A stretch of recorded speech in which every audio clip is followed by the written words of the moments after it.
some of the employable skills that our employers are nowadays looking at. In every career, employers look at different skills, but there are some skills that is common for all the careers that we have. The first one is communication. When you go to any organization and you are seeking employment there, they're looking at the skill or the art of communication.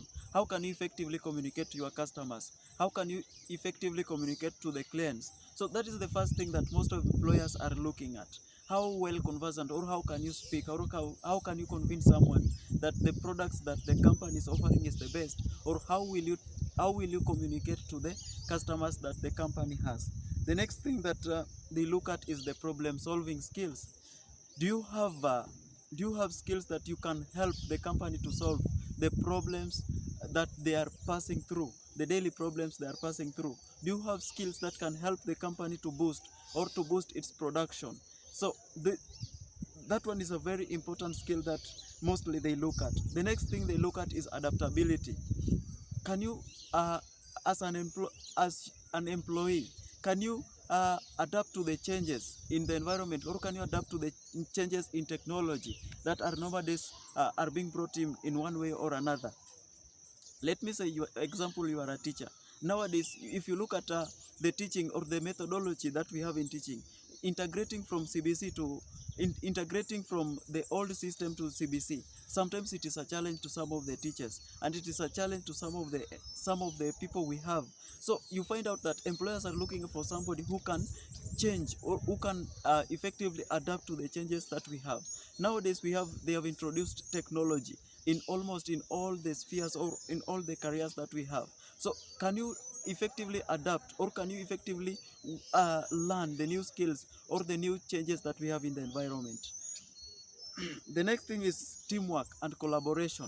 How can you effectively work with your colleagues? How can you effectively collaborate or cooperate with the people you have, or you have found in that company, or you have found in that school, or you have found in that hospital? So collaboration and teamwork is something that many employers are looking at. How can you effectively work with the people? How can you effectively work with the subordinates? How can you effectively work with the people you have in your environment? It is something that is very important. If you can't work with other people in the environment, or if you can't work with other people, it will be sometimes a challenge for you. So teamwork is something that's very important when you want to be employed. The next thing is leadership. Can you effectively lead yourself, or can you carry out activities in a company without you being guided, or without somebody watching you? So that is something that many companies are looking at. Can you work without you being watched, or can you work without you being somebody just checking on you every now and then to check whether you are working or not? So as an employee, or as somebody who is seeking employment, you must know that in everywhere that you go, you must have leadership skills. And if I talk of leadership skills, they are vast, and I've talked of them in my previous video. You can check on them. And then the next one is time management. Most employers, when they call you for an interview, they want to check, can you, if they call you at 8, they will say that our interview will start at 8. Can you manage time and come at 8? So time management and timekeeping is something that many employers, they want an employee who can accomplish the task in a time that they have set for you. As someone who can carry out the task in a short period of time. Somebody who can effectively do the work at a time that is communicated to him or her.